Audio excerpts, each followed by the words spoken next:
El contrato social de Jean-Jacques Rousseau.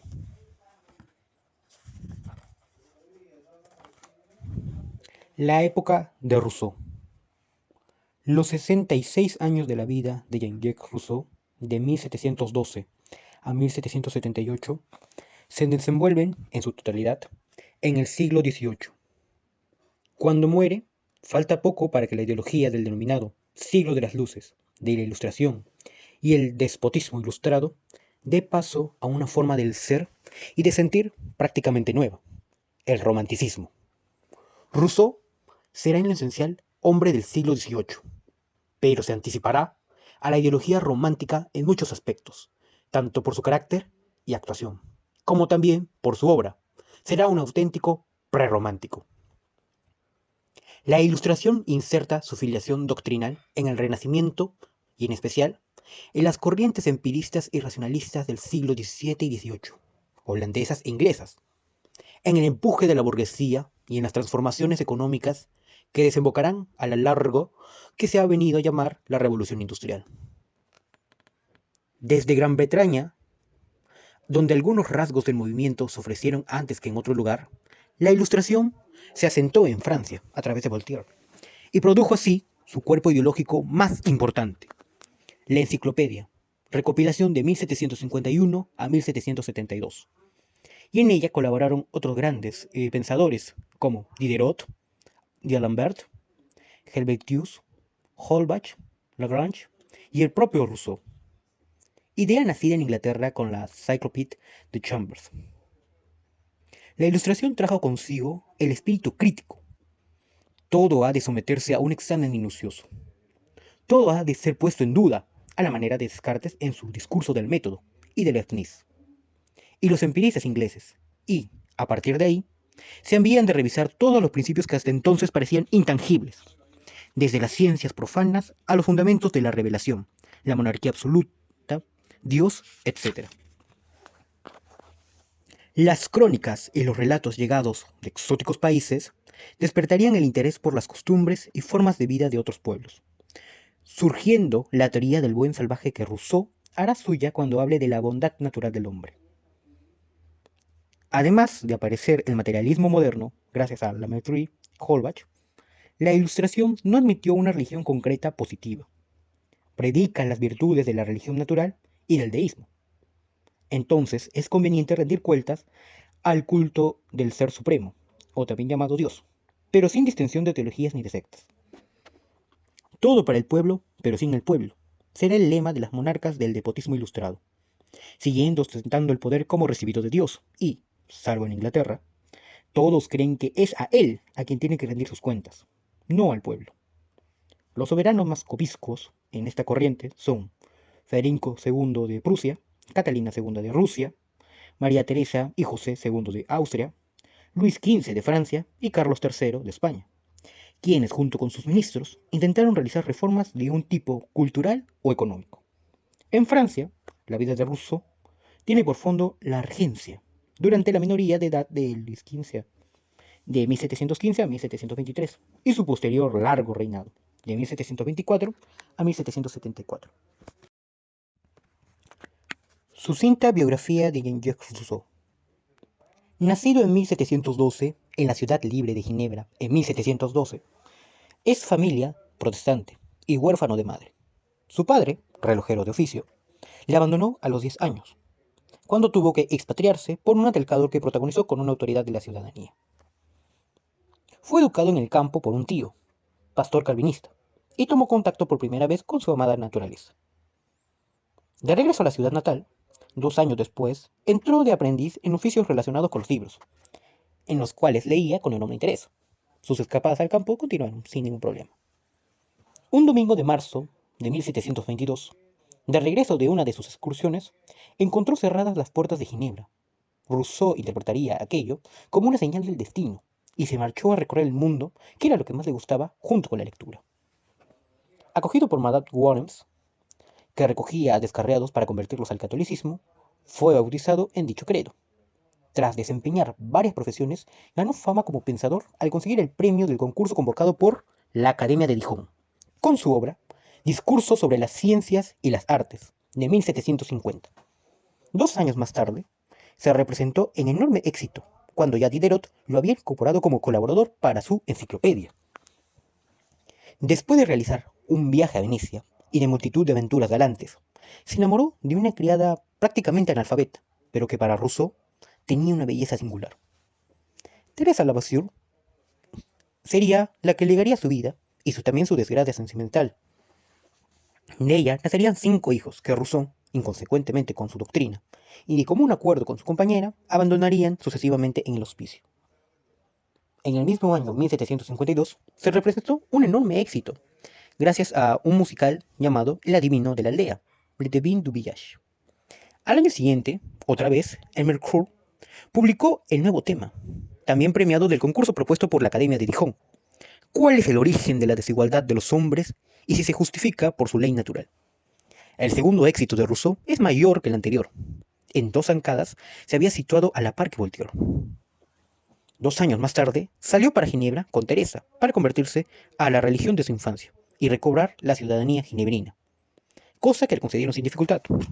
De regreso a París, en 1756, Madame de Pinay le ofreció la residencia del Hermitage para su trabajo como escritor, no tan lejos de París. Retirado de las gentes, escribió la primera parte de su novela, La nueva Eloísa.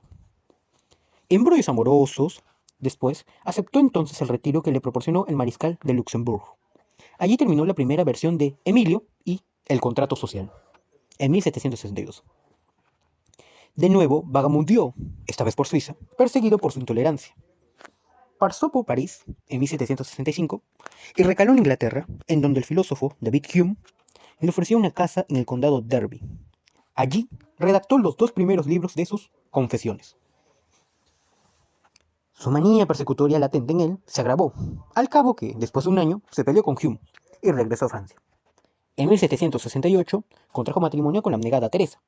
2 años más tarde, regresó a París, redactó sus extraordinarios diálogos y finalmente concluyó sus Confesiones, e inició también sus Meditaciones de un paseante solitario. Finalmente, aceptó la hospitalidad del marqués de Girardin en Ermenonville y falleció allí en 1778, víctima de una apoplejía. El contrato social. En el libro noveno de sus Confesiones, Rousseau nos recordaba, a propósito del año 1756, que tenía varias obras entre manos, pero de la que le gustaba más ocuparse y en la que deseaba trabajar toda la vida, poniendo el sello de su reputación, eran unas instituciones políticas, de las que habrá concebido su primera idea hacia 13 o 14 años atrás, cuando estando en Venecia, advirtió los defectos de aquel gobierno tan alabado. Desde entonces, sus puntos de vista se habían ampliado con el estudio histórico de la moral y de la ciencia política.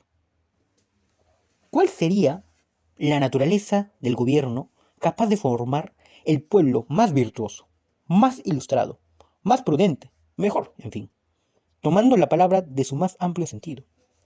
¿Cuál es el gobierno que por su naturaleza se mantiene siempre lo más cercano posible a la ley? ¿Qué es la ley? A todas estas preguntas quería ofrecer Rousseau cumplida respuesta, puesto que, según sus propias palabras, serían útiles para la felicidad del género humano, pero, sobre todo, para la de mi patria.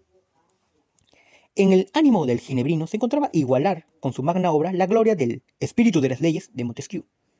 Pero en 1759 nos confesaría que después del éxito de la nueva Eloísa y del proyecto del Emilio, redujo el horizonte de sus instituciones políticas, que cambiaron su nombre por el contrato social. Así, el grandioso proyecto original quedaría en la práctica en un fragmento sobresaliente de una obra mucho más extensa, que nunca escribiría, pero del que quedarían testimonios sus subtítulos: El contrato social o principios del derecho político.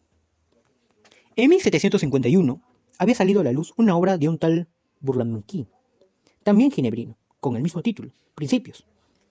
La aplicación de estos principios deseaba estudiarlos Rousseau en libros sucesivos, pero nunca serían publicados.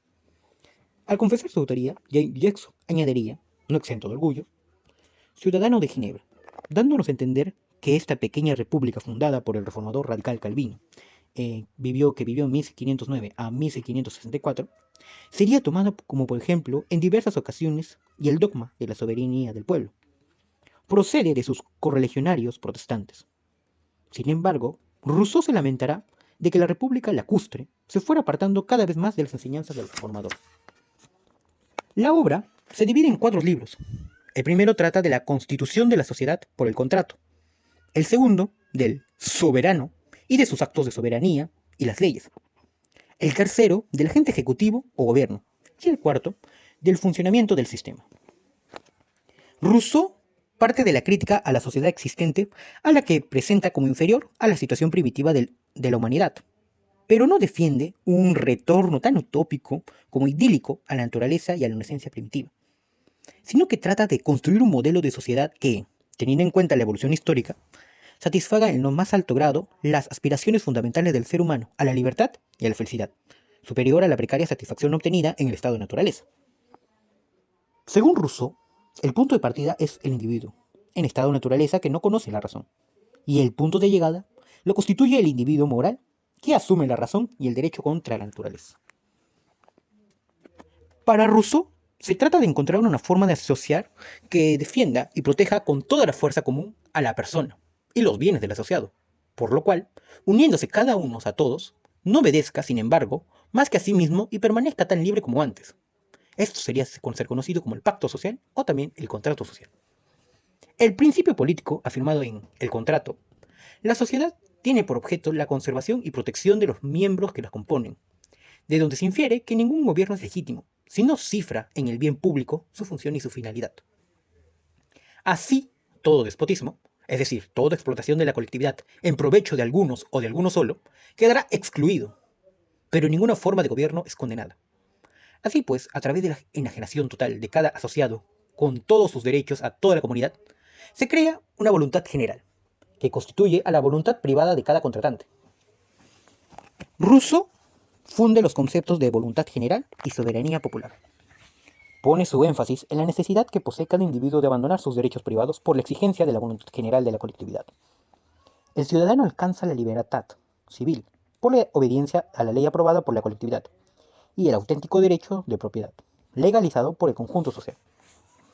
Partiendo de la doctrina de la voluntad general, Rousseau elabora toda una teoría política que representa la culminación de su obra teórica. El contrato no representa la transferencia de la soberanía a un solo sujeto, como quería Hobbes en su Monarca Absoluto, ni a un conjunto de instituciones con la división de poderes, según los deseos de Locke, sino a la afirmación del pueblo como único soberano. La soberanía popular es inalienable e indivisible. No se puede entregar a un conjunto de representantes elegidos, ni repartirlos entre varios organismos con autoridad equivalente. Solo el pueblo puede, de forma directa y sin mediaciones, ejercer la soberanía a través de las leyes, decisión de la voluntad general sobre objetos generales.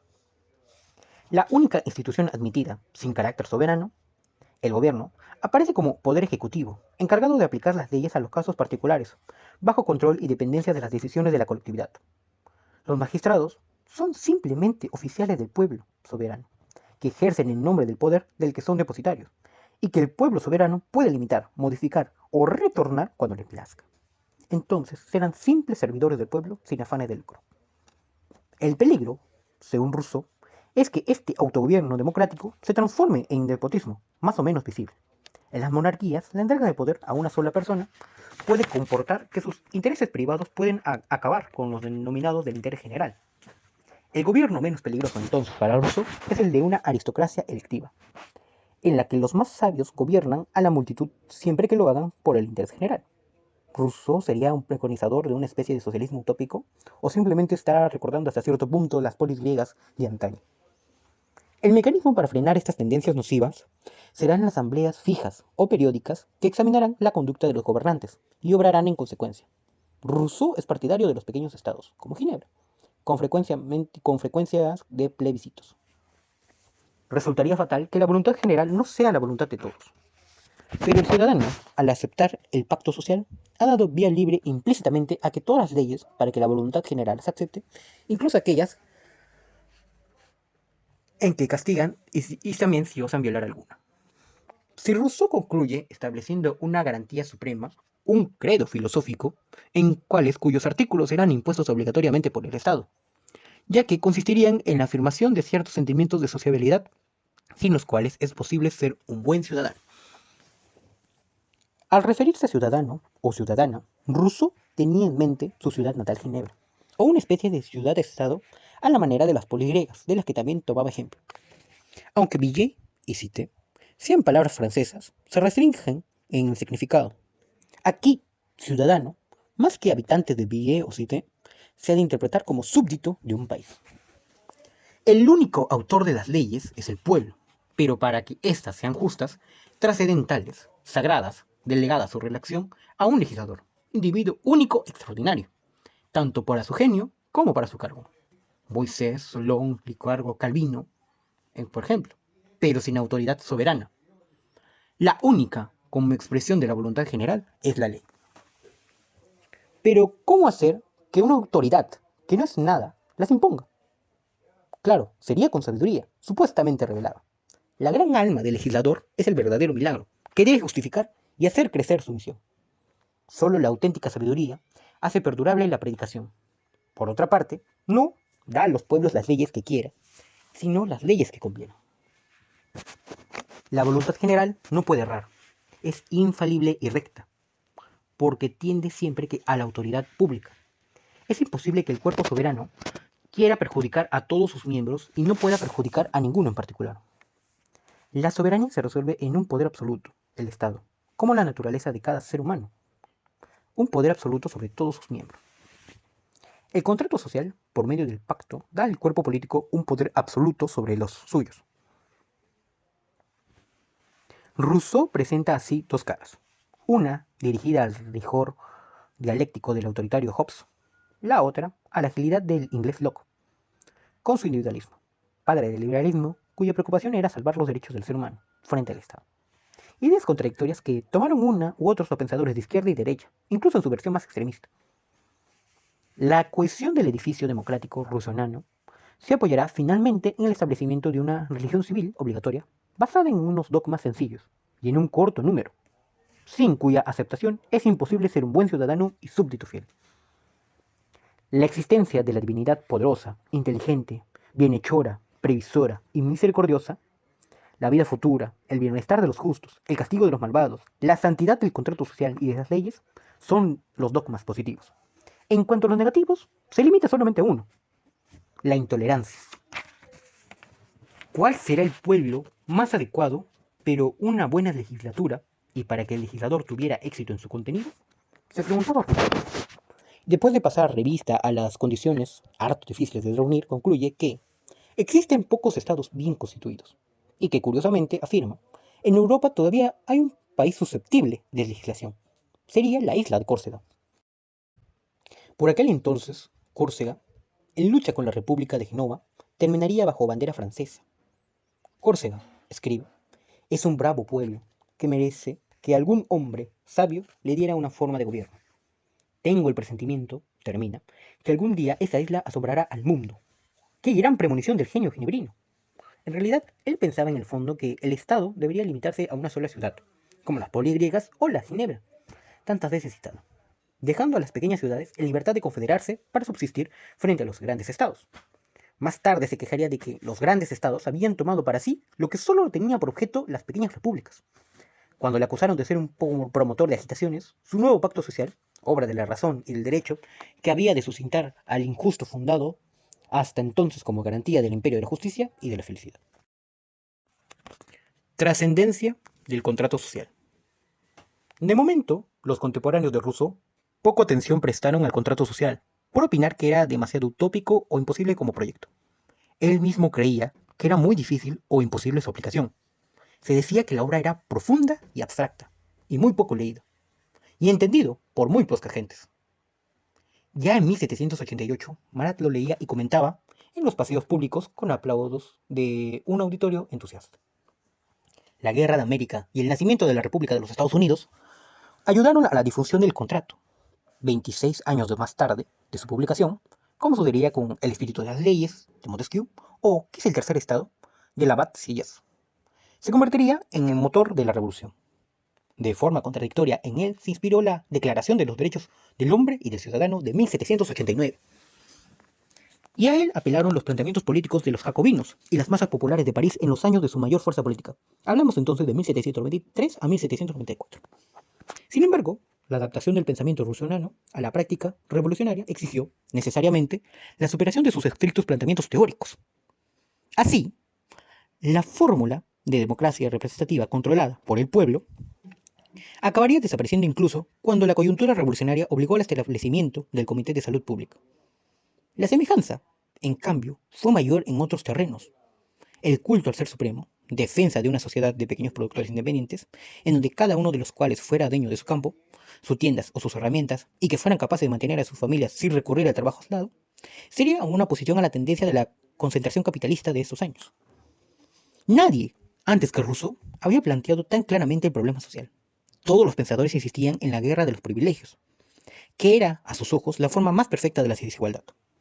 El goce sin trabajo y la propiedad como ver verdaderos privilegios, pero aún así como privilegio fundamental. Rousseau fue más allá que la burguesía francesa, que solo pretendía la consolidación de la propiedad. El problema, como lo planteó Rousseau, era social y ya no político, y continúa sin resolver. A medida que la revolución, revanzando a Montesquieu y a Voltaire, dejaba inútiles todos los sistemas, Rousseau emergería. Con Robespierre gobernó, y hasta nuestra época, todos los progresos de la democracia, igualdad, sufragio universal, aplastamiento de las minorías, las reivindicaciones de los partidos de extrema izquierda, la guerra de las riquezas y a la propiedad, todas las conquistas y todas las agitaciones de las masas que trabajaba y sufre, se han producido en el sentido de su obra. Rousseau ha sido y sigue siendo el revolucionario por excelencia. El contrato social posee todavía una fresca actualidad y continúa siendo ardidamente discutido. Su teoría de estatismo absoluto fue tomado por los gobiernos totalitarios en contradicción con la defensa del propio Rousseau que realizaba con respecto a los derechos de los individuos. Sin embargo, él solo lo admitía como medio para disolver las fuerzas que les oprimían y para mantener en su provecho la igualdad restablecida. Entonces, revolucionarios de 1789 y de 1793, socialistas utópicos, demócratas de toda la vida, marxistas, anarquistas, fascistas, todos han considerado al hijo del relojero ginebrino como su maestro y el contrato social como su propia Biblia.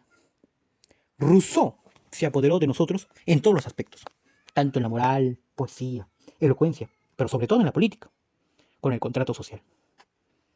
Siempre lo hallaremos en la entrada de todas las avenidas que llegan hasta nosotros.